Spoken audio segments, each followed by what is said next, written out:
it's another cold one here in southwestern PA. This cold weather just set in, and this is the prime time to start catching some of these canines. We're setting for foxes and coyotes. This is perfect. All your other unwanted catches, your non-target catches like your coons, your skunks, your possums, they're all holed up right now. We got a temperature when I got out of bed this morning, it was 10 degrees. Prime time. We've been getting nice little skiffs of snow, not really big storms. Really starting to put a lot of fur in the shed. Keeping the traps firing, that's been the only problem. But once it sets in cold like this and stays cold, the traps are usually easy to keep working. It's when you get these intermittent rains, enough that it freezes the trap bed and you got to dig them back out. But we've been keeping these traps working, and we're going to head out this ridge. And I want to show you just some different areas that we trap in this part of the country. We don't have the big rolling fields. A lot of our sets are made along logging roads, into pasture fields, but the animals are in the woods, so we have to trap them in the woods, and we got to trap them a little bit different. So we're going to get the gear, we're going to head out this one ridge. Hopefully we got something in a trap so we can show you the variations of what we have to deal with here in southwestern PA.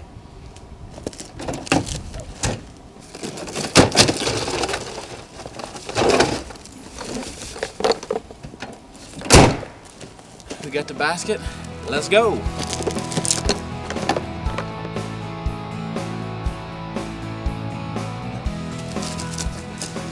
Now this set here is basically a variation of a cubby set. I like to call this the Robby Log Pile Special. As you can see, what we're trapping here is just an old logging road through this farmer's pasture field. And these foxes and these coyotes, they work these logging roads, hunting for mice, squirrels, whatever. Well, what I like to do is, because this has been a timbered out area, I like to find some chunks of timber. And here in Pennsylvania, we're not allowed to use any bait that's visible from the air. I know a lot of guys in the Midwest, they stake traps around carcasses and different things like that. We don't have that option here in PA. So what I like to do, I catch a lot of coons in my canine sets. So I'll save the carcasses from them, and I'll actually bury them and hide them inside a log pile. It's easier for me to hide them that way, and on days like this, when it gets nice and cold, that smell of that full carcass is still putting odors out. And as these foxes are working these roads and stuff, they come right in here, and they end up getting caught. And what I'll do, I'll show you exactly how I set this up. We're going to dispatch this fox and we'll take care of that. But I want to show you how I actually make this set and make it effective, and hopefully it's something that you can use when you need to throw in a few extra tricks. I mean, dirt holes work great, flat sets work great, but anytime you can throw something different in, it'll make you a better trapper. Okay, we've taken care of the fox, so now we're gonna have to remake this set. Now, he tore this up pretty good. The ground's still pretty frozen. So what we're gonna do, boy, I really wish this was smell-o-vision, because I tell you what, this place is so foxed up right now. I'm just excited about what I might catch the next couple of days. For some reason, these animals are attracted to that foxy smell. So what I'm gonna do here, I had just buried a trap, no different than if I was building a blind set, or even a flat set. The problem you're going to run into when you're trapping in snowy weather like this is that they bring up a lot of debris, and it freezes everything up around it. So you're going to end up chopping a lot of this packed snow around here, because you want to keep it as natural as possible. Alright, so we're going to take and dig our trap bed back out.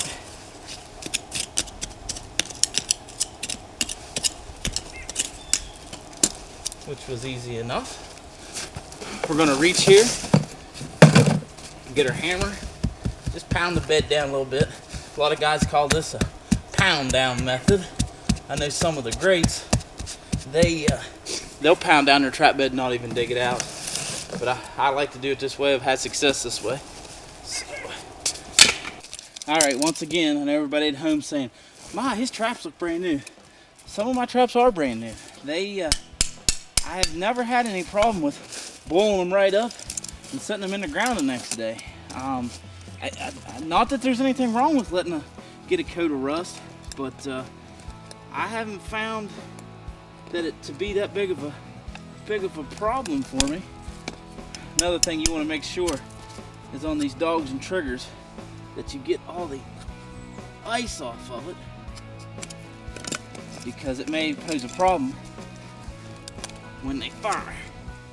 Now what I like to do is I'll set that trap. Some of my traps are night latch, which is just a notch in the trigger, and others I just notch them regular.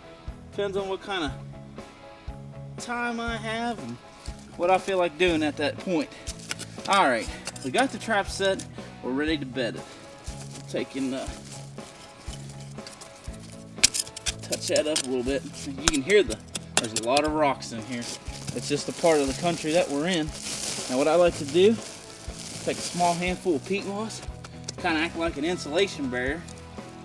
Now these coyotes and stuff and foxes are going to come this way because the bait will be right there. So what I want to do is I'm going to bed this trap so they have to come over the levers, just like so.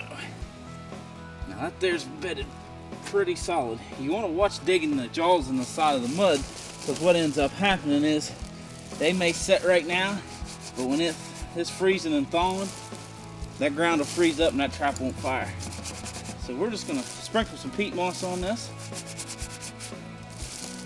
like so.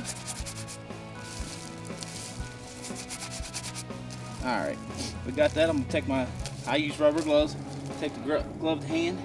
We're just going to kind of blend that in. A lot of guys will take a little bit of snow. That's it. Trap's rebedded. Now we need to fix the the bait pile and how we want to do it. Now what I do, because I use these gloves to make my sets with, I'm not going to grab the bait with these gloves, but I will grab all the logs and everything else with it. So what I like to do is I'll take my gloved hand, take it off, we'll grab that carcass, and we're going to hide it. We're going to end up covering this thing right back up. Put our gloves back on, start piling the sticks back up on it. We may take some snow and things like that just to get on it.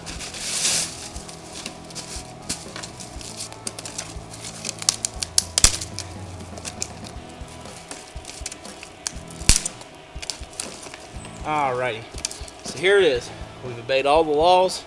This bait is not visible from the air, but it'll be very effective and help you take some of those canines.